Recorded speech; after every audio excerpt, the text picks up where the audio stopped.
Okay, everybody, we are live. We are coming at you tonight with a little bit different program than what we had hoped for, just simply because of some illnesses. We had to shuffle things around this time, but we've got a good show tonight. If you ever wondered how to find people online, what you're going to do if you just want to go on to some of these dating apps, we got some answers for you tonight. Check us out. We'll be coming at you talking about this tonight and making sure that we can come up with some answers on some decent dating apps. So we'll see you soon.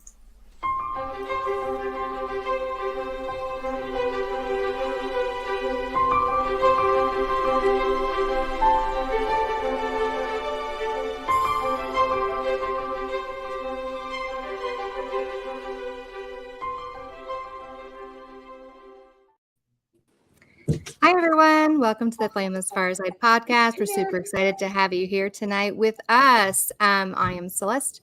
I'll be your host for tonight. And I am here with the amazing Joyce, the handsome Everett, and we have a fun guest host, Chris, here with us today. So we are all going to just kind of have a discussion panel on a topic that we've chosen, which is mastering online dating. That came up in our last podcast where we discussed different types of apps and social media options. So we thought we'd just dive in and kind of give some mistakes that are frequently made, along with some tips to help kind of correct those mistakes. And you might find that some of us do not agree all the way and that we might have some varying opinions, which is great. We love that. We love to give multiple options and then let you decide. So we are going to start out here just with, okay, I'm just going to give you my information. When I was single, I started on Mutual, the dating app.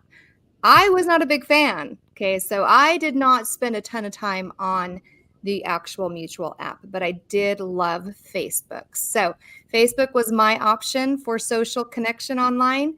How about you, Joyce? What do you do? What do you like to use? Well, I've tried out a number of different dating apps, and I think the challenge that, and we may talk a little bit about this, but the challenge is that sometimes it's hard to know if people are real or not real.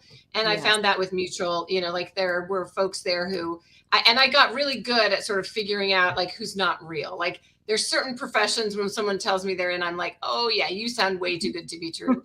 But yeah, Mutual was good. I tried other things that were predominantly non-LDS. And, at the end of the day, I found out that's not really what I'm looking for. And so while I certainly got a lot more dates with that, it really wasn't where I wanted to be. So Mutual, I think back in the day, I used LDS singles online, but I think I have also found most of my interaction come through meeting people on Facebook and then opportunities to meet them in person. So I think Facebook has been a really good tool for me.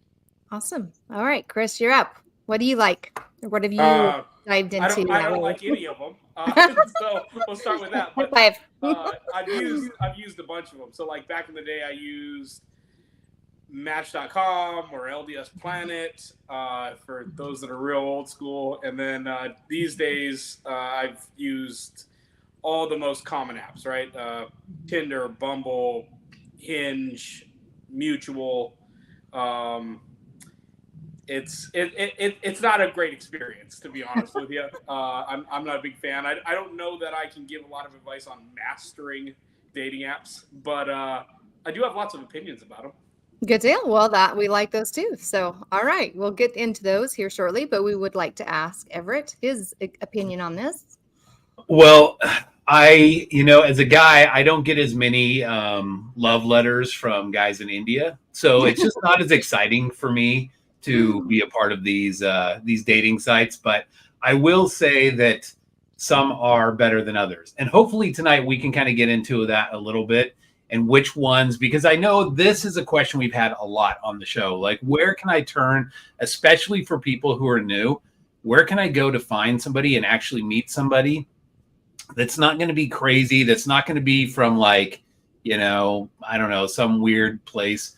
I keep hoping that this inheritance that supposedly I got from my Nigerian uncle something or other that passed away, that I got in, some of the messages at the time. Was he also a prince? What's that? Always a prince. Yeah. Well, yes, of course. Yeah. Sure. He was a prince, and Oh, he was going to leave me a treasure trove of riches, and I'm yet to see that. I'm pretty sure it's just hung up in customs somewhere. So I like to believe that that's still a thing, but yeah, I think that there are some that are much better than others, and some that are just complete garbage. So tonight we'll talk about that. We'll see what we got. Yes. Okay. So we're going to start out. What I've done is I kind of went online because I've been doing my little research again, and I have found an article that was written by, and not scrolling, but I can't get to her name, Lily Womble, and she was with Instam.com. So what she's done is she's compiled 6 mistakes, the most common mistakes when doing online dating with the apps. And then she's kind of given 6 tips to go along with them. So we're just going to kind of throw those out there. We're going to discuss them, see if we agree, see if we disagree, and then go from there. But I agree, like personally, I don't think I've ever heard anybody say in all of my clients that they love dating apps. I don't think anybody out there is going to say, "Oh, I love going on dating apps. They're just so great. I love it. Social media is awesome for dating." No, it's a challenge from the get-go. No doubt about it. But hopefully tonight we can help, like, just streamline things, make it a little more simple, help you try to maybe correct some things that you might not be doing correctly, like maybe something that can help you move in the right direction with them. So we are going to start with, okay, I'm going to go down. We're going to do mistake number 1, and then we're going to talk about the tip that kind of goes with it. So mistake number 1 is using too many dating apps. Okay, so some people might think, well, how could that be a mistake? Like, why would that be a mistake? And she went on to explain that the reason why too many dating apps can be challenging is because you get overloaded. There's just too much going on. Let me ask you.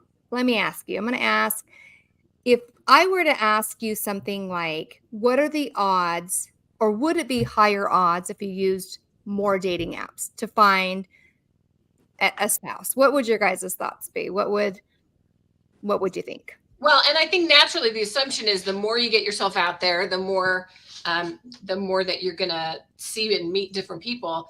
But I'm going to say that I have frequently seen the same people on multiple dating apps. Like if I was using multiple ones, the same people who are sort of trying to chat me up on one are trying to chat me up on another. So I don't know, honestly, that I think that it's true. If everybody else was just looking at one, then maybe that would be true. But everybody else is looking at a lot of them too. So I'm not sure it really does increase your odds. I don't think it does either. What are your thoughts, Chris? So, okay, it makes sense intuitively that if you're going to use multiple dating apps, you're casting a wider net. I think that as you use multiple dating apps, that you are actually damaging yourself more over time and conditioning yourself in a really negative way. Like ultimately, the big problem with dating apps is it creates this artificial target-rich environment where you're able to just say, hey, here's some minor insignificant flaw, and let's swipe on to the next person because the next person could be perfect.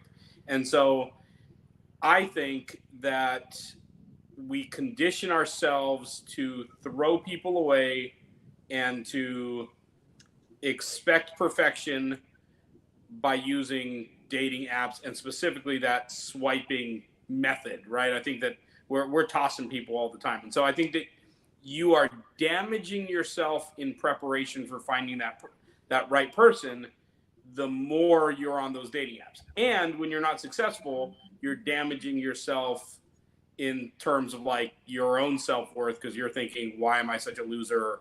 In the case of, I know a lot of girls that I've talked to, they're saying, why am I attracting these freaks? In the case of guys that don't get a lot of matches, they're saying, well, no one's matching with me. Like, why is this not working?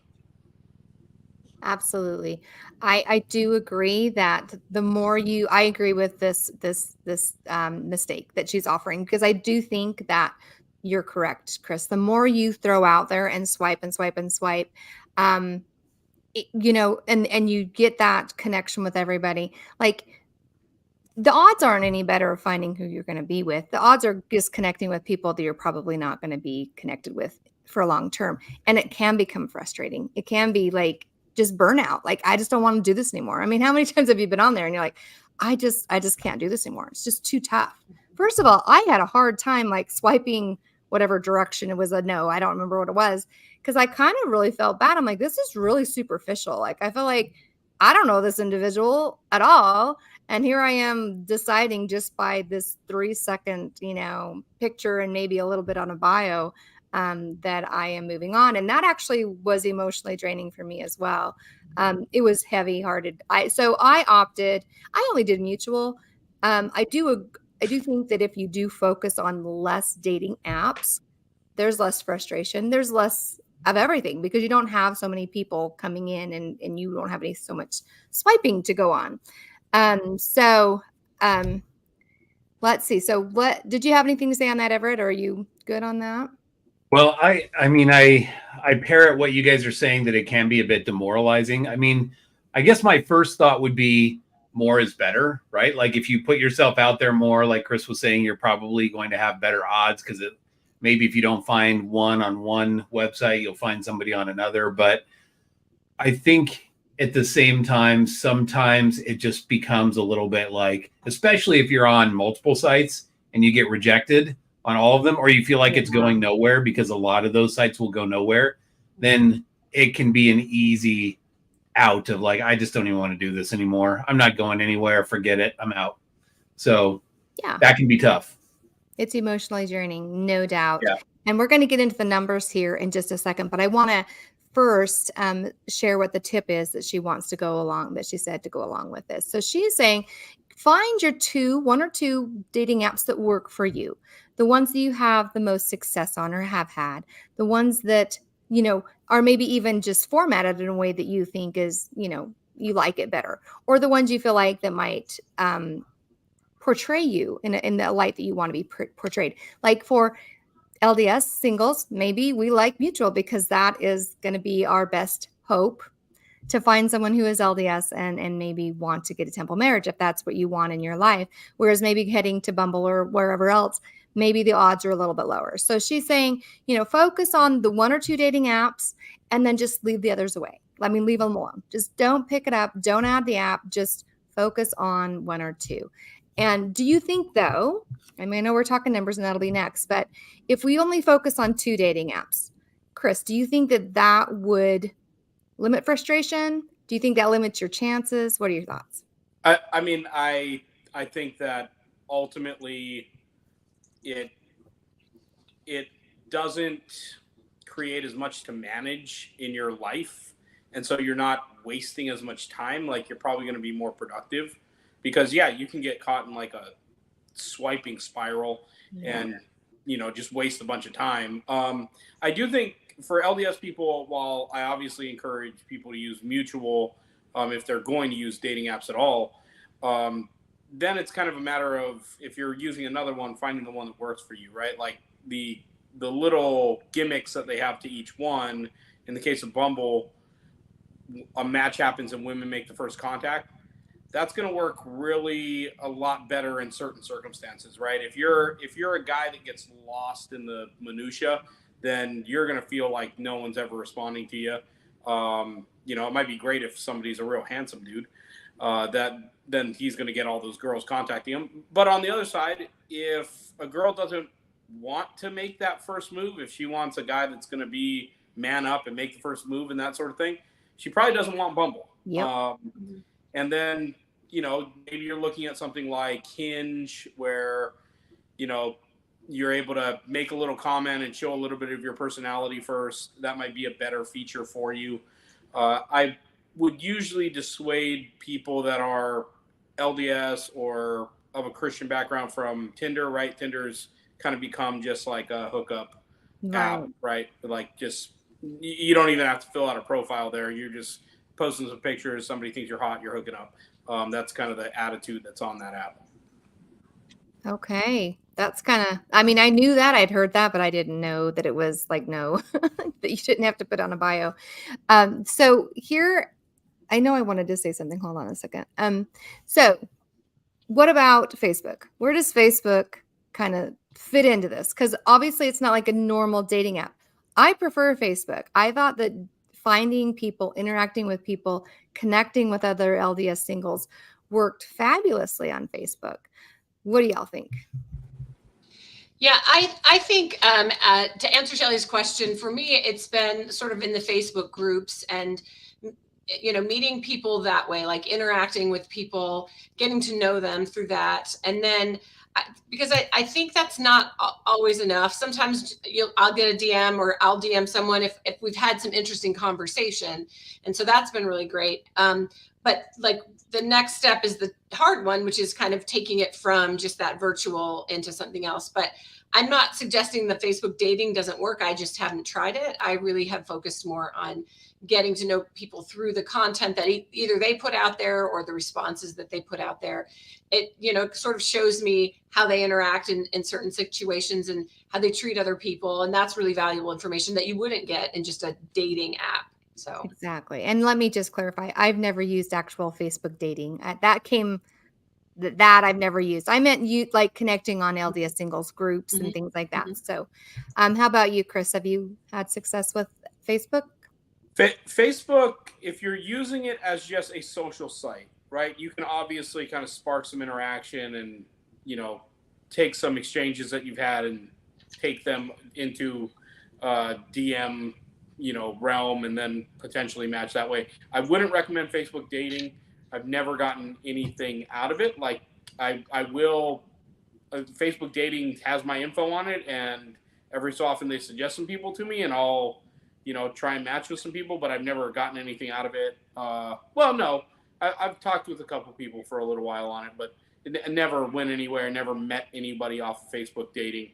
I do think just using Facebook as a social site and expanding your social circle, that's just kind of a healthy thing to do. And separate and apart from whether or not a dating opportunity comes, it's probably good to interact with some LDS singles that are around the country or other people that have similar interests, that sort of thing. Yeah. And I agree with what Joyce said. I feel like if you do go into these groups, you join some of these LDS singles groups, and you do see the interactions, you see the individual, how they interact with each other. You can see if they get upset about certain topics, and you can see where you align, where you guys have similarities. And then it's kind of like this safe place, because I know men kind of feel like there's not really, if they come asking someone for, connection, hey, I think you're attractive on any of the apps or even on Facebook, if you send them a DM or something, like women are kind of always like, is this a scammer? Is this, who is this creeper? Like you have to kind of become safe, right? And I feel like these dating groups or all these singles groups give you that area to just be yourself, become a part of the group, and then people learn who you are. Oh, this person is safe. They've been here a while. I understand them and I like them and we've had interaction. And then that can progress into connecting on Messenger and, who knows from that point on. So yeah, I agree. I think it's a social thing that can definitely move forward into a relationship and onto a marriage. So, all right. So we're going to move on to mistake number 2. This one is treating dating like a numbers game. Now, this is what we're trying to get at with those numbers on when we get on these social apps and, if I can connect with, all these people, like my odds are better. So my question is, if you all 4 sat down to a slot machine, when is your highest chance of actually winning? How many times? Where do you think that the highest chance of succeeding on a slot machine would be? Probably when somebody gets up after they've been frustrated that they haven't hit for a while. And so they're frustrated and they walk away, and then you get to put in that one coin and then you hit. Okay. What about you, Everett? What do you think? Slot machines? We're gambling in general, but I just said slot machine. When's your best chance at winning on that? Oh, man. I'm going to go with Chris on this one. I think that probably after people have lost for a while, I think it's probably time for a win. And so you're better likely to get a win after a bunch of losses. All right. That's my thought. I have no idea if that's correct or not. Joyce? Yeah. I'm inclined to say that, and I don't know that it really I get with a slot machine, your chances may increase for all the times someone else has lost, but I do think it's early in the game. It's not after you've done a whole bunch. I remember once being at a county fair when I was a boy I had a crush on when I was 15. And he did so well this one particular game. He did so well. He was up $25, which, mind you, when you're 15, $25 is really great. That's right. And he went back and kept trying, and it just got worse and worse and worse. And so it was, maybe not right at the beginning, but kind of after a little bit. I feel like that's kind of where the sweet spot is. And then if you just keep at it, sometimes I think you end up losing more and more and more. So I don't know why, and I don't know the science of it, but that's my inclination. So maybe not right at first, but after a little bit of time. So, yeah. So, okay. So if you're talking probability, and I remember learning this in one of my classes, and I was just blown away by this answer. And I kind of feel like this is why it supports this concept that the more people I connect with, the more people I date, the more dating apps I have, the better my chances. Your best chance at winning on a slot machine is your first pull. There you have a 50-50 chance. You're going to win or you're going to lose. From that point on, the way that it's set up, the probability goes down. And that's why they make money, because you will sit there and go and go and go and go and go and lose and lose and lose and lose. And then finally someone will win or you'll win. And then it's again down. So your very best chance at winning on any type of gambling is your very first shot at it, because you have an exactly 50-50 chance. From there, it goes down. So as you consider these dating apps, as you consider who you're asking out on a date, who you interact with, are you just like throwing yourself out there at everybody, or are you being selective? Just because you're throwing out there and contacting everyone does not actually improve your chance of connections. So it does seem backward. I know it seems opposite, but if you go by the math, if you go by the probability of it, it actually lessens your chance, because you're just out there wasting your time, and then you burn out and all of those things. So, okay. So when you go, let's go on. Sorry, a little scatterbrained here. Let's talk about the tip number 2 on this one. So it says, so what they're saying is if there's too many options, you can get definitely overloaded. You can get overwhelmed because you get burnout. Your brain is only prepared to deal with so much stuff, and then it kind of just falls apart. So they're saying here is to put your phone down as soon as you feel that overwhelm creep in, or overload. So if you're going to have time on dating apps, if you're going to have time on Facebook, whatever, they're suggesting that you have certain time frames, certain amounts of time that you stay on, so that you don't do, as Chris was just saying, you sit there and just aimlessly kind of swipe or chat or whatever, because the truth is we should be doing all of our dating, all of our outreach, those type of things with a purpose. And so if we're just randomly kind of just doing it at all points and just, it just can overload you. And then people burn out, and then they're like, I don't want to do this anymore. I'm feeling overwhelmed. So there is a quote by a doctor that says the brain is not well built to choose between hundreds or thousands of alternatives. So what do y'all think about that? Do you think that it just can become overwhelming if you just have too many options? I think it does. And I also think when you're treating it like a numbers game, you sort of devalue the relationship or the interaction, and it just becomes a number. And so I think you desensitize yourself to perhaps meaningful conversation. It becomes about how many conversations, and perhaps not about the quality of those conversations or the quality of the person. It's just like, how many people can I line up? How many people can I have in the hopper, so to speak, to chat with? And then they all kind of lose some amount of value if it's really just about, well, I've got 7 of them. Do I remember all of their names? Do I, remember where they came from? Do I remember any details about them? And if we're just trying to generate more, I think that sometimes is what happens. And I do have to say, this kind of reminds me to a certain extent of when you're a missionary, like one of the things that you have to do, but you hate to do is the finding. And this just reminds me of the finding part. And that's, that's the part that you have to do, but you have to be thoughtful about it, because if you're just trying to like get to as many doors as you possibly can without trying to have meaningful conversations, you're not going to be successful. But nobody wants to spend their entire time doing the finding. What you want is to find someone and then build on that relationship. So absolutely. So there was a quote in the article that I read that said, "You are the few. You are for the few, not for the many." So that concept would be, hey, you know what? You are perfect for a few people, right? Or not perfect, but you know what I'm saying? You could connect well with a few people, and you could do well with a few people.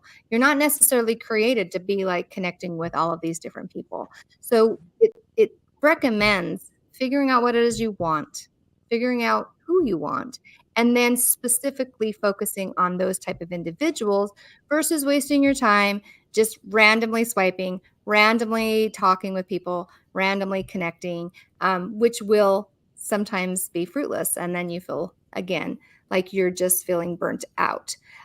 Chris, you've been in the dating, actually both you and Joyce have been in the dating realm for your lives, right? So do you feel burnt out sometimes? And if that creeps in, have you taken breaks, and how do you deal with that if you do feel overwhelmed? Yeah.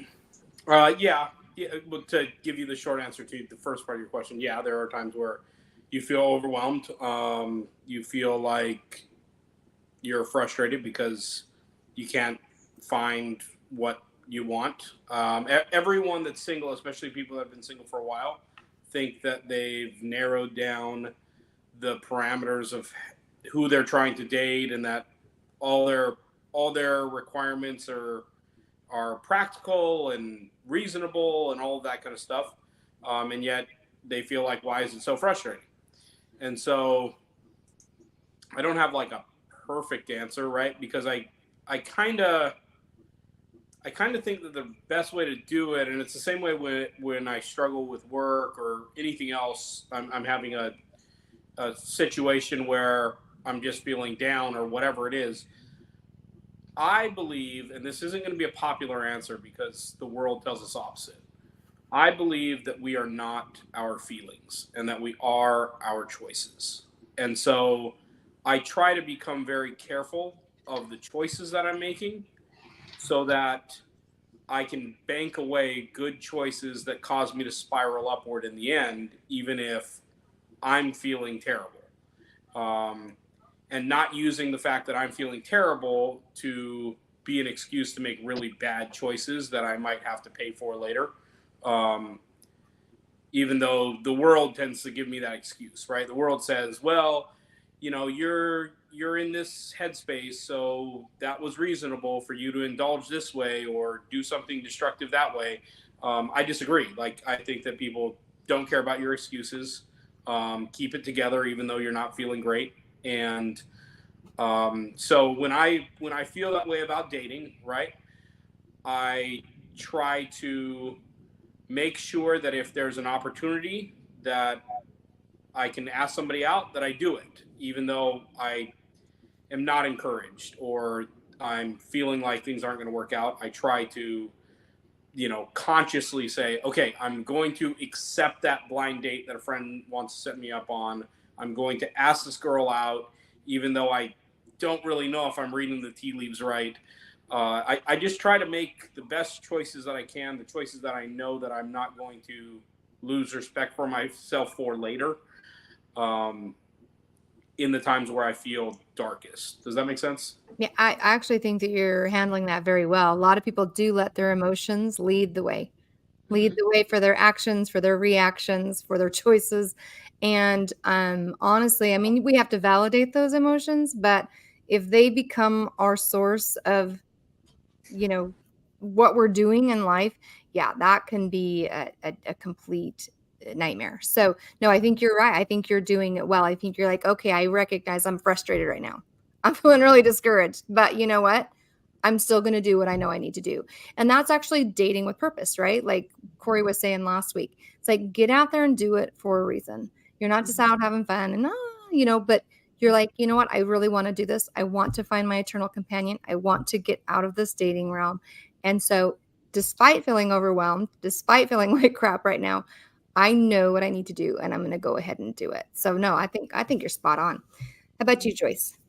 So yeah, there are definitely times that I need to take a break. And I'll tell you, one of the tough things is Mutual is a good app for LDS singles, unless you're on the East Coast Yeah. or somewhere outside of Utah, because there are a lot of people who just aren't interested in, I mean, I've had some, there's a setting that essentially moves your location when you're traveling. And so I've been traveling in Utah and I suddenly am starting to get more interaction. And then people are like, oh, you're not from Utah. And then they're like, well, thanks, but no thanks. And so that makes it hard. And there are times it's just, it is tiresome to be like, I've met these people, I've had good interaction and my location is just, problematic. Like in my mind, I'm like, that's the whole point of online dating, is that, you can have a relationship or talk to someone who isn't in the same location as you are. But yeah, I definitely will take breaks from time to time and say, I'm not going to do the online dating for a little while. But that's kind of for me, that's why the Facebook groups are positive, because I can continue to interact in some small way. And sometimes I just even have to pull back from that. Because sometimes you kind of need to cleanse the palate a little bit. But for the friends that I've made through that, I can still continue to interact with them. And so it does keep me sort of in the know a little bit without having to really put myself out there in a way that is exhausting. And so, yeah, I think it's natural. I will often sort of get out of the dating apps for a little while and sort of give that some thought. And this is, cuffing season and all coming up. It's probably a good time to jump back in. But well, us ladies need our sweatshirts, our hoodies that we're stealing from somebody. Yeah. But I mean, I think it's natural to say, when you are feeling that burnout, it's okay to take a break. Like this should not be a chore to be out there looking. This should be, certainly there's work to do, but if you're feeling depressed by it, if you're just feeling discouraged and like you're doubting your value because of it, take a break from that. Okay, great. All right. So I just want to throw up this quote right here one more time. And I know I didn't read the whole thing before, but I want your take on this. You're for the few, not for the many. What if we really believe that? Like if we internalize that and realize, you know what? Hey, I'm not going to connect with everybody, and they're not going to connect with me. Like there's a select few, there's a certain amount of people within a very small range that maybe we can turn into a relationship. And even within that, there's a smaller group that we can turn into a successful marriage. So why does that knowledge, how can that knowledge help us as we utilize these online sources? Can I just say something about this quote? I'm not 100% sold on it, and here's why. I think the problem most people have is that they feel like there's not enough people to find and date, and they don't necessarily suffer from anxiety of too many. Like, oh gosh, I've got way too many dates. This is annoying. Like, I think most people would love to have that problem, but they don't.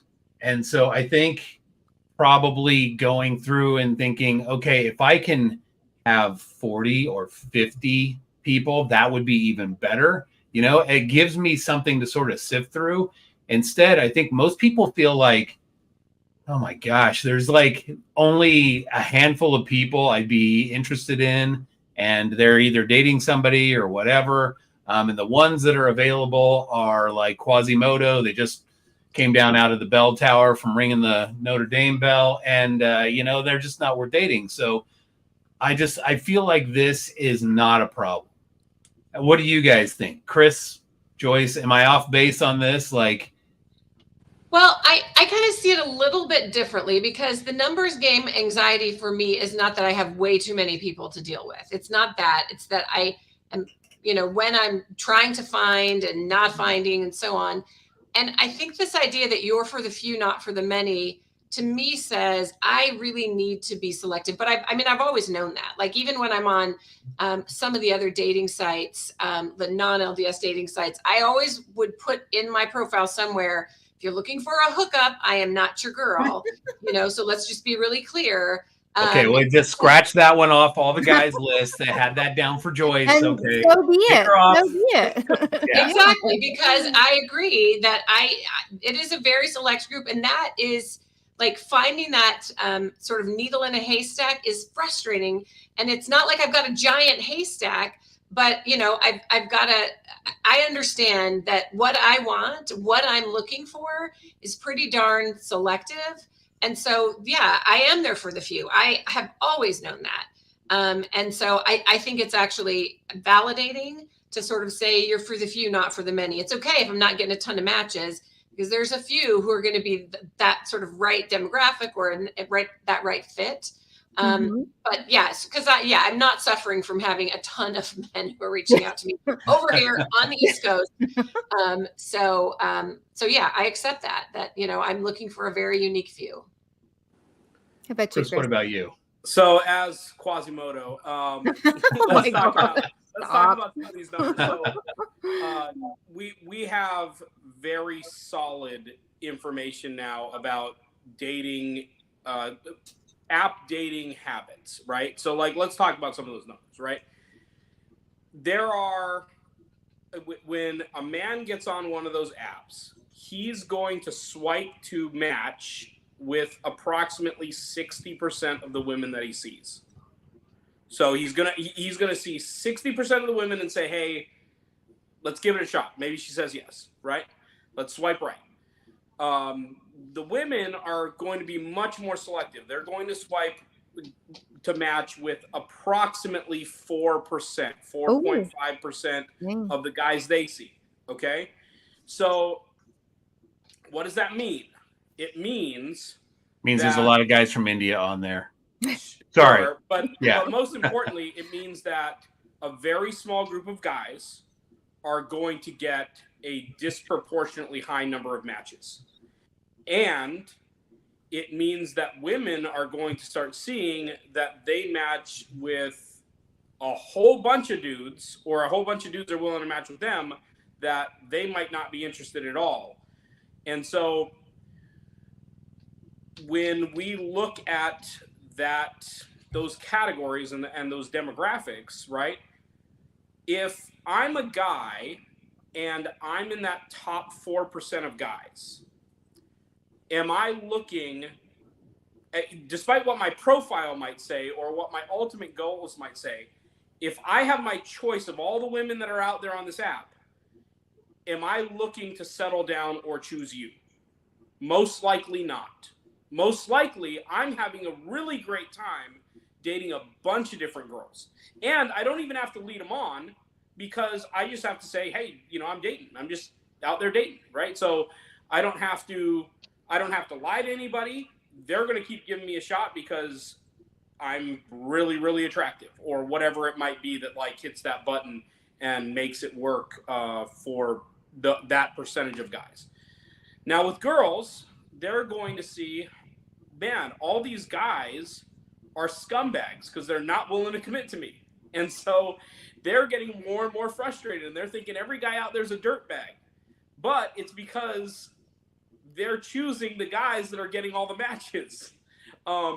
So usually when I'm talking to somebody about, dating with apps, is if it's a guy that's below excellent, I discourage him from using dating apps. I'm like, you're going to have a disappointing experience, bro. Like, you're going to get matches once a month or less, and you're going to be bummed out, right? Yeah. Or you're going to have to lie. You're going to have to say that you're 6'3", even though you're 5'6", right? And you're going to talk to somebody, and then when they meet you, they're going to be disappointed. With women, though, I think I'm able to give much better advice. And the advice that I give is just to expand their circle by a little bit, right? I'm not telling them to like just match with anybody or, to take the dregs of society. I'm telling them that instead of matching with 4.5%, try to match with 1 in every 10 guys you see, 1 in every 5 guys you see, right? Expand it to where it's 10% or 20%. You'll start seeing some matches, and you're going to start seeing some guys that are really excited to match with you because they don't see a lot of matches, but they're really good guys, and maybe they just made the wrong joke in their profile, or they just had too cheesy of a pic as one of their profile pics. Because girls will like dump them out there for like nothing reasons, right? Oh, here's another guy holding a fish. Swipe left, right? Oh, here's another guy holding a puppy. Swipe left, right? Because guys put in like these same stupid pictures that really aren't working. Like, women know what you're trying to do, but we feel like, well, that's what the, what's the word? The clickbait article I saw on Facebook says to do. Right? You know what? I think it goes both ways. I think that you're absolutely true. Like, there are certain pictures that women will throw up and men can't stand it, or they like it, and it's vice versa. And I think that could be a whole other like show on itself, as what pictures, how to present yourself, because you really only have a very short period of time to catch someone's attention, and it needs to be intentional. This quote just goes along with what you were saying. If your desired outcome is a great date or even a relationship, it's time to quit playing games with dating apps and start swiping with intention. So when you are going on those dating apps, you need to make sure whatever you're doing, however you're presenting yourself, that it is intentional. It's like, I am doing this on purpose. I am finding someone who I connect with. I'm not just swiping on photos, right? Swipe just off a photo. There's no intention in that. That's like totally just surface, right? There's nothing. Well, and it takes work, because if you really are doing it with intention, you're reading the profiles, not just looking at the pictures. Exactly. And I think, it's really easy to kind of get caught up in that. And there was a question earlier from Shelley about Marco Polo as kind of a social media sort of app. And I do think like what's challenging for me with Marco Polo, because I've been in some different Marco Polo groups, is it takes a lot of time, because you can't just skim through it when you're, like also sitting at your desk or driving in your car. You have to really, well, you can kind of listen in your car, but you have to really pay attention and take the time to do it. And so for me, that sometimes is a challenge when I'm really busy. But what I do like about it is that you get to see people, how they talk, their sense of humor, some of those kind of things. And, I'm a believer in, let's, once we know we have something in common, let's move to some other medium quickly. Let's have phone conversations. Let's have video dates. Let's have other things. And then you can sort of rule people out based not just on their picture, but based on the interaction. Because we do. I think both for men and for women, we rule people out just based on a bad photo. And that says so little about people.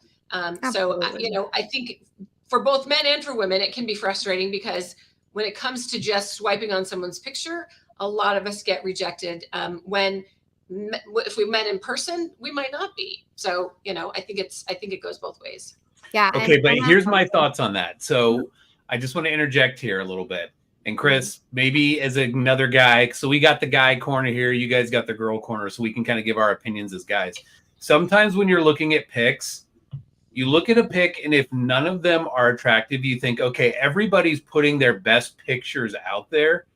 And if it's downhill from here. You know what I mean? If this is the best that they've got, then maybe if I meet them in person, it's going to be a little bit worse. And so if I'm not liking what I'm seeing now, it's not going to get better in person. That's your thought. Whether or not that's true or not, I'm not saying it necessarily is. Some people just simply don't take good pictures, and in person they're great. That's fine. Mm-hmm. But the general idea is that, hey, okay, I see them. I'm not really liking what I see. I'm not really attracted to this person, guys or girls. And I think you kind of think, all right, well, if we meet in person, this might be a good picture of them 5 years ago or so, but where are we at now? Like, what's going on? Right? So that's my concern with the pictures, and just going strictly off of that. And in a profile, we all know this. People say all kinds of crazy things.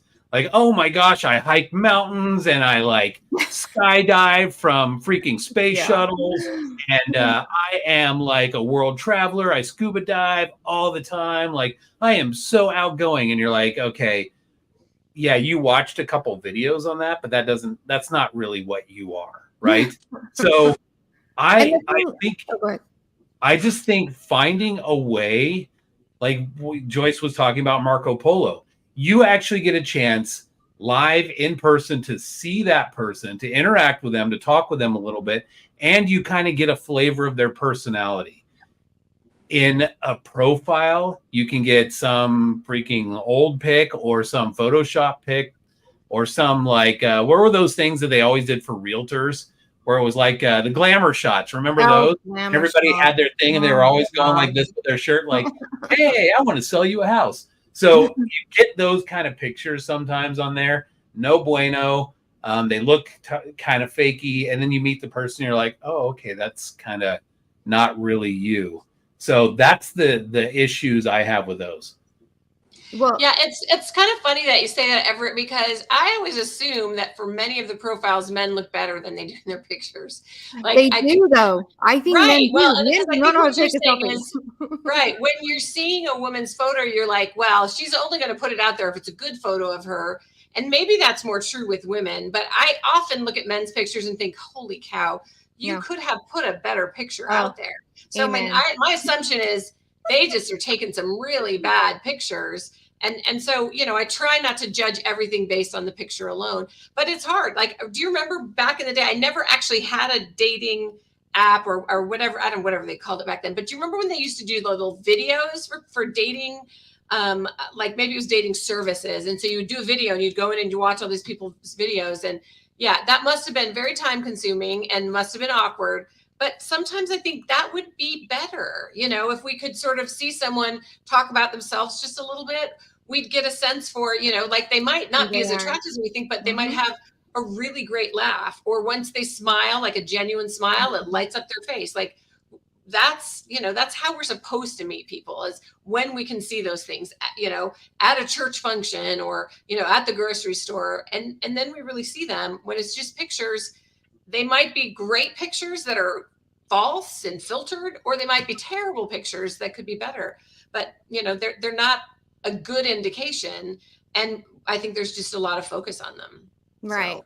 And I agree. I think guys are clueless on how to take selfies. And I think girls sometimes they feel that men want natural, and so they just show natural. And so it's like it does get confusing. But yes, I think at the core we should not just go off of photos. And then I think that's why Facebook, the groups is great. Marco Polo, especially if you do like a one-on-one Marco Polo, that's not too bad. It doesn't get too overwhelming. So that's a little bit of a video interaction. But I think the sooner the better to get them onto some sort of video device, see how they are, see their personality, their smile, their laugh, how they move, you know, that is always a positive. So we're going to skip through a couple of these real quickly to get to a couple of the bottom. The mistake number 3 that she's saying is swiping all the time, which we've kind of discussed. If you spend so much time swiping and it's just mindless, that is not dating with intention, right? That is just you wasting time because you're waiting for your, you know, salon appointment and you're bored and you're just swiping.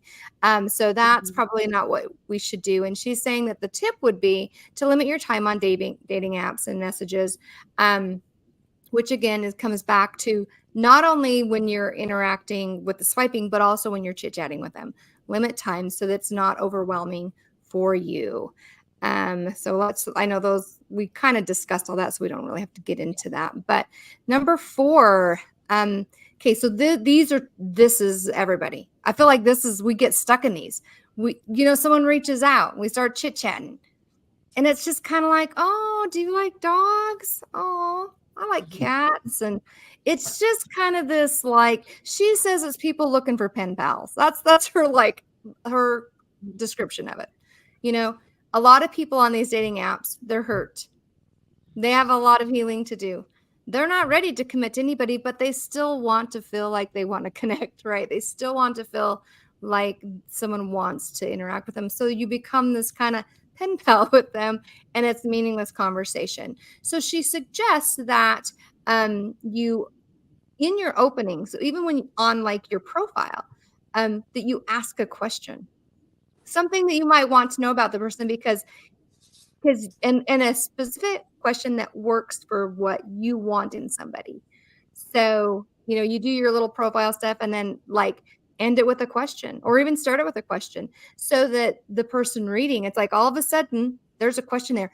And you know that when you're asking somebody and you're trying to engage them in a conversation, a question, they have to reply. If you're just like, oh, I really like your picture, and you got a really pretty smile, like that's not going to go anywhere, but a question will. So again, When you ran into this too, when you were dating, like all kinds of guys had, reached out to talk with you, but some of them actually had revelations that they were going to marry you, but they didn't know anything about you. No, Like this they seems to didn't. be a trend with guys. Yeah. Like they will get to like find out all these other things about what they want, and they want you, but they don't know anything about you. How does that even make sense? If you're a guy, you've got to know what you're looking for. You've got to know, like, hey, this person is going to be right for me or not just off of some pictures or the way they look. So yeah, and that's kind so true. And I don't know, that was frustrating for me, honestly. I really disliked constant just chit chat about me physically or whatever. Like I really enjoyed people when they were asking about just normal, how was your day and how are your kids, and just things about me. What did you do? How are you, like when you were a kid, what was your favorite thing? Or tell me about your family or whatever. Like more in depth, like they wanted to get to know who I truly was versus like, I just like your photo, right? Like that just seems so superficial. So, but the talking phase is tough, right? Like it's nearly impossible, right? It's one of the things you have to accept when you're dating online or through these modern technologies is anybody, if they want to take you poorly, can turn any comment you make, any profile element into something cringe, and they can shred it, right? And it's really hard to be that smooth. No one is, and so it's the same thing like when guys don't want to approach a group of 5 girls at some party because they know it's not that they're intimidated, it's that they know that no matter what they say, there's going to be that one snide person in the group that's going to have to try and shred it or turn it into something cringe. And it's really not that guys are feeling insecure about themselves. It's that, you know what, that's really irritating. It's a real pain that you're doing something sincerely and somebody's just trying to shred it. And that's what the talking phase is. Because if you get too serious, like right off the bat, and you're asking questions with intention, like you said, people are going to be like, whoa, let me pull back. That's way too serious. Oh. Otherwise, you're going to be talking about superficial stuff. And somebody's going to be like, let's get to the meat of it. Like, it's just really, really tough to do. And I think that people need to just accept that, like, sometimes they're just going to have swings and misses. They need to accept the baseball analogy and say, hey, a 300 hitter is failing 70% of the time, and they're considered a success in the major leagues. It's sort of that way with that talking phase. Sometimes you're just going to blow it, and it's not that you really did anything wrong. It's just that you caught somebody on the wrong day, and it was, too much interaction for them that day, and they're feeling overwhelmed. It's just real tough. I wish I had a really good recipe to give people to help them. If I figured that out, I wouldn't be single, right? But I think that people need to just kind of realize that there are some things they need to accept, and they just can't control in those dating areas. Before we answer that question that was just popped up there, I did not mean to erase it. I apologize. But I wanted to share this because this kind of came from the article about what you're saying there, Chris, where they're saying if someone doesn't want to engage in your question, they're not for you anyway. Just move on. So adding that question there, and they gave a couple of, like, there were one of them is, what's bringing you the most joy right now? Or who in your family makes you laugh the hardest? So those are the two options or examples they gave that you actually put in your profile or whatever, like use it as like an intro, because those who don't want to engage that way, they're not for you anyway. But you have to tailor the question to you. So maybe those don't work for you as a person, but tailor your question to the type of person you want in your life. And then those who don't want to, they're in a bad day and they don't want to engage, then guess what? They just removed you or removed them out of your pool. You have to worry about it. Like they did you a favor. So, because again, there's not a lot of people you should be connecting with. There's a few. So, and if you're being intentional, then those few are the ones that can go places. So you don't want to waste your time on people that aren't going to go anywhere. And that's a good way to weed it out at the beginning. So, Chris, you're saying on your profile, you probably wouldn't feel comfortable putting, hey, what brings you the most joy as a question. I'm comfortable putting anything on there. Oh, okay. Like you could have me. Chris just goes for it. My profile, and I'm good to go. But people are going to say like, TMI, right? Like that. So I mean, I recognize that. Believe me, if there's anyone on this panel that is at peace with the idea that I'm not for everyone, it's me. I know that I'm not for everyone, and I recognize that if you're looking at it as like fitting puzzle pieces together, right? When you're doing it online, it's not like you're sitting at a table and putting that puzzle piece in and seeing if it fits. It's like you're standing across the room and tossing it and hoping that like it lands just right and fits, because you're going to have a whole bunch of them that land funky. Well, and I think also, like, if you're not sure what kind of questions to ask, I promise you there are so many websites. If you say, for good first date questions, like there's lots of questions out there that you can kind of look at and get some ideas. And I also think, so in the chat, there's a little bit of this idea of you don't want it to sound like an interview. And I think it's really important. But that doesn't mean you don't ask a lot of questions. It just means the type of questions that you ask and how that interaction goes. Like, I feel like you can ask a question and then you can share. And, if they're not asking a question, because there are times it takes them a while to get into that pattern of I ask a question, you ask a question. So sometimes you ask a question, then share a little bit about yourself, and, then you can move on to something different. But I think it's true. There's tons of questions out there to give you little hints. But you got to find the questions that are going to be meaningful to you. And it can't be things like, so what do you do for a living? How, like how many years have you been working there? Those kind of questions, that's not good conversation. Are you a Temple recommend holder? I would not recommend that one. That's not the way to start out things. Right. But to say, what do you love about the temple? Now that's a whole different question. That's not an interview question. That's an interactive question. So you just have to kind of learn how to ask questions that you want an answer to, other than just, is he fitting my checklist? I think you want to really get to know the person, and you can do that through really effective questions. So let's say go ahead, Chris. Sorry. I was going to say, I feel like there are some questions that you can like have in the barrel and can instantly draw somebody into like an interaction. And it's kind of funny because like for women and men, they're so different, right? Like for the guys out there that are trying to figure out those questions to ask women, right? They want questions that are these like feeling and connection questions, right? They want to be asked something like, are you somebody that people trust with secrets? Women love that question. They love it. Then if you share like a little secret about yourself, like even if it's like something minor, but like something nobody else knows, they feel like you're building connection. Women love the question, what do you want to be remembered for? They love that one. Yeah, right? Whereas guys, we're simpler creatures, right? In those early phases, we want to have fun. Like in those talking phases, we want a cool chick that's fun. And so girls have it easier because they can ask these dumb questions that are actually going to show a lot about those guys by how they answer them, even though they don't realize it. So for example, and you can do this with like basically any guy from the time he's a teenager to the end of his life.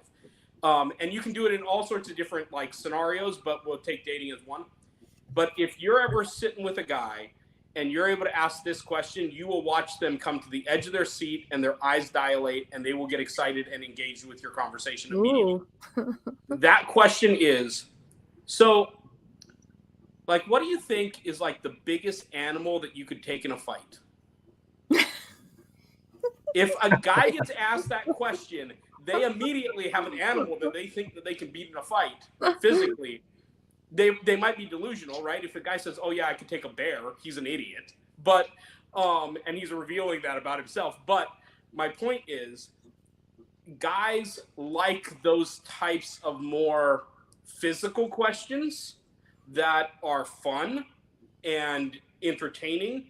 And you can have a 45-minute discussion about that question, which like women are like, oh, this sounds ridiculous. But like you watch, if you get a group of guys together and you throw that question in, it's going to be like a grenade went off and they're going to have a whole That's awesome diatribe about it. Yeah. The other one, since I gave 2 for like guys asking women, I'll give you another one for guys. If you ever are able to put them in a situation where they're comparing the abilities of groups, they love that. Like if you said, so if you could choose, and I'll give I love comics, so I'll give a comic book one. So if you could choose to have all the powers of the X-Men or all the powers of the Avengers, which one would you choose? Oh, tough. Man. Guys will love that question, but girls don't want to use it because they think, oh, well, that's stupid and like all this kind of stuff. And I'm like, yeah, but you get to learn so much about how that guy thinks. You get to learn about how he weighs pros and cons. You get to see, what are the things that excite him. And it can be anything, right? Like, it doesn't have to be the superhero thing, but like you could compare any 2 things like that as long as it's something that's like fun, entertaining fandom type stuff. Something to do with Star Wars usually goes over well. Sure. Star Wars. Just kidding. Sports. Women are going to like Harry Potter, right? Comparing sports teams is a great one, right? Like, especially if a guy loves football, if you're just like, so who do you think was better, Bo Jackson or Deion Sanders? You're going to get a lengthy conversation, right? Now, yeah. I recognize women need to, these are not things that are for women to talk about. They're not loving these conversation topics. So you have to ask something where you're not going to glaze over as he's answering it, but you'll have a really engaged dude on the other end of the conversation that's thinking you're fun, which is your goal in those right. I think you're right. I think like if you obviously want to make sure those questions are, gender specific, because, if you want to ask me about Avengers and superheroes, I'd be like, I don't know. So yeah, right. So there has to be specific, I don't know, groupings there. But I was trying to think like, what is a good like, let's say you're somebody who, you're going to have to end up probably blending a family because you've got multiple kids and you're kind of worried about that. Like, I think that's a safe question. Like, well, I need to know how this person would feel about blending a family. So, you can come up with some kind of starter, hey, have you ever thought about, what it would be like to be a mother of or a father of, additional children? Like, I mean, what are your thoughts on something like that? Because do you like the Brady Bunch? Is that one of your favorite shows? Like the Brady Bunch? Do you feel like that? Are you interested in kind of, step kids? But obviously you want to make it not interview type, but just that would be, if you're really concerned about that, that'd be a good question to kind of, just get things going because you are learning something about that individual and it helps you move forward. Now, if they're uncomfortable with discussing blending families, then guess what? Probably not your person, right? Because that's important to you, family, right? So right. Well, and I also think that we have to pace ourselves sometimes because, I'm a big believer that the most important thing to learn in a first date is whether you want a second date, and then Amen. You build from there. And so, like, don't drop all of your deep questions on that first interaction. You kind of need to see, do your personalities mesh? Do you have some of the same values? And you will have to get to those big questions. You will have to get to them, but in the opening of your profile, probably not. So you kind of just have to, like I said, you sort of need to pace things because you also don't want to share some of those deep, important things with people that you're not going to have a relationship with. If you know that it's just not going to be a fit, why are you spending your time talking about things that are really meaningful to you? Yeah, I'm kind of with Joyce on this. I think that there's a certain time when some of those things are appropriate. Like, you don't want to jump to eternal marriage questions right off the bat. Like, hey, how's it going? I just saw your picture and you look great. By the way, how do you feel about blended families? Like, I probably wouldn't start off with that. Yeah, you'd have to kind of phrase it a little bit, sugar-coated. I would definitely get to a point where I think I would go into it just thinking, hey, look, if I wanted to go do something fun and invite this person to an activity, what kind of things would I want to know? Like, hey, is this a fun person or not? And sometimes it's not even the answers they give you. It's the response kind of just the vibe, like if they're giving you really short, curt answers, they're obviously not really that interested. Fine, move along. It's not going to go anywhere. It doesn't matter what question you ask them. It's not going to be worth your time. But just go in having fun from the start. Don't go in like so serious saying, okay, well, this is the type of girl or guy that I'm looking for. So I've got to know right off the bat if they're even worth my time. And so I'm going to ask them these questions. That's a failed strategy every time. You're going to, if you find somebody that clicks with, good luck. You guys are going to have the Addams family blended. It's going to be weird and creepy and all those sort of things. You want to find someone you're just going to have fun with from the beginning, and it'll be good. It'll be comfortable. And then as things progress, add a little bit more. Like Joyce was saying, a little bit of, hey, okay, well, I've got kids. You've got kids. How do you feel about blended families? Maybe on date 2 or date 3. I mean, it's kind of like the old question is like, once you're dating somebody, when do you go in for the kiss? Well, I don't know, but it's definitely not like right off the bat. You don't meet somebody like for the first time and like, hey, let's go make out. Like, just no, that's not a winning strategy. So, okay, just to clarify, that is not what I was meaning. I was saying something like about like children or something. Like you have to kind of phrase it to work for like an initial date. I would never tell any of my clients to go in and say, how do you feel about blended families? But you'd have to kind of create it in a question. It could be something like, you start out with like, I really love kids. I mean, kids are great. How do you feel about kids? I mean, it could be something as simple as that. And you can just see the way they feel about kids, and to see how that would roll. And yes, obviously you don't want to make big questions on the first date, but you do want to try to come up with some that are beyond, do you like cats or dogs? Because you don't want just these nowhere questions and conversations, because you're trying to be intentional. So. Agreed. And I think there are some deal breaker kinds of things that, like I said, I'm really clear about. If you're looking for hookup, I'm not that exactly. person. You got to get that out of the way right away. And because that's super, super important to me, is that I don't spend time with someone who's plotting to, how do we take this relationship further? I need them to know right away that. And if you have children, like you want someone to know you have children and not to assume that you don't. Like there are certain things that before you really get very far, you need to know. But it's not every detail of that. It's not every nuance of it. It's sometimes just, if there's something that's really critical and, that would be a deal breaker for you. Yeah, you probably need to introduce that sooner. Yeah.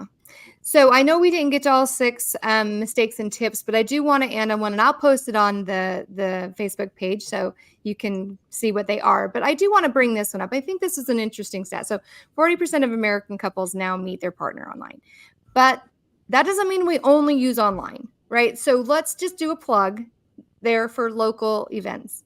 Like support your local events. If you don't have local events, try to decide to put some together. Figure out what people are interested in, get out there and get interacting with people in person. You don't want to solely focus on online dating. That you said it the right way. You didn't make online gaming. You know where Celeste's thoughts are at. So, but you know what I'm trying to say? You can't just sit there with your phone on the couch and think that, it might happen, but your best bet is to get out, get active in your singles events. Get out, go dancing with friends, get out and, just go and do what you love. If you love to go biking, go and bike. You'll interact with people who love to bike too, and who knows who you might run into.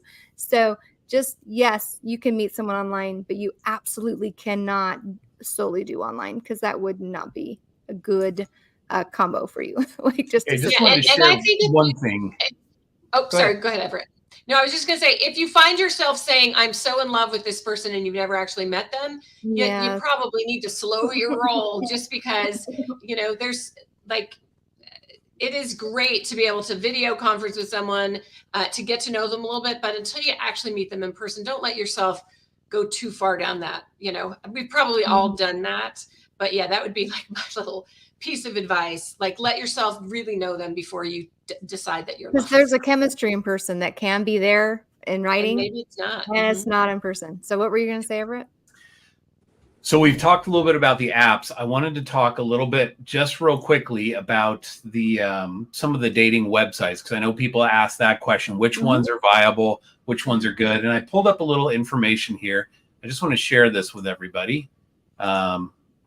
So when we're looking at this is the traffic for the last 30 days, and I kind of put in green the ones that are more LDS specific. So obviously Match.com, kind of the big one.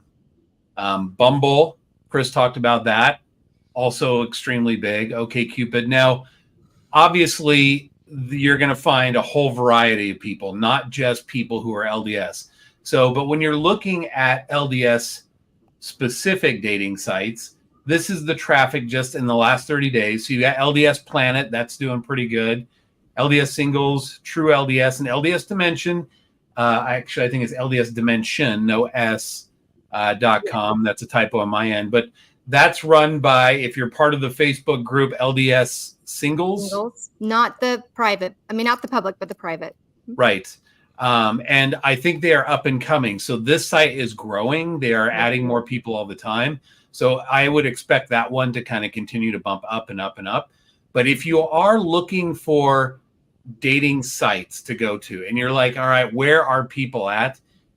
Here's something for you, just a little bit of statistics. I mean, we're last 30 days on this. So this is subject to change, but something to think about on that. So, and there's also one other place where we share a podcast, and that is ldssingleslife.com. So that is also a site that is done for dating. I don't know their numbers, but I thought I'd throw that in there because we are supporters of them and vice versa. So we want to make sure we get them in there. So, all right. Well, thank you. Just be careful on Match.com that you don't get scammed. Yes. Yeah. Okay. On all of them, yes. So if we're doing virtual, I know we need to do a whole other different episode on this, but okay, people, if you're doing virtual, do not send money to anybody. If they are in some random job, like they're always overseas, or they're always hiking in Alaska up in the whatever. I mean, if they're somewhere weird and they can't connect, please steer clear. Like, there are so many scammers out there. So unless you can see them in person, unless you can talk with them, even if you can see them on a video, that does not mean they're a real person. They still might be fabricating a lot of stuff. So do not ever send money, period, no matter what. If you insist on sending money, if you absolutely have to send money, I will provide you my Venmo information in a private chat. Just let me know. No problem. I'll make sure it gets to the right place. Definitely to the guy in India who is absolutely in love with you and going to pass it along. So yes, 100%. I wish Corey were here because he's much more eloquent with this, but he is very much forceful about saying, if this type of person would not be interested in you in person, or you haven't normally had someone that interested in you, that type of person, it's usually fake photos, then more than likely it's probably not this time either. So just be careful out there, protect yourself. Never send money, and just watch out for those scams because they are getting very good at what they do. So anyway, thank you guys for coming, and thank you, Chris, for joining us. And we are super excited to share this with you, and we hope it helped. And again, I will list all of the mistakes and the tips on the website, or on the Facebook page, since we didn't get to go through all those. But and just a reminder, I was going to say the Zoom information is in the comments, and so please join us. We'd love to have you for our after party. Yes, so our after party in about 5 minutes. Right. I just put it in the chat again. So we will see you guys later. See you next week. Thank you, everybody. All right. Thanks, everybody. Have a great night, everybody. Later.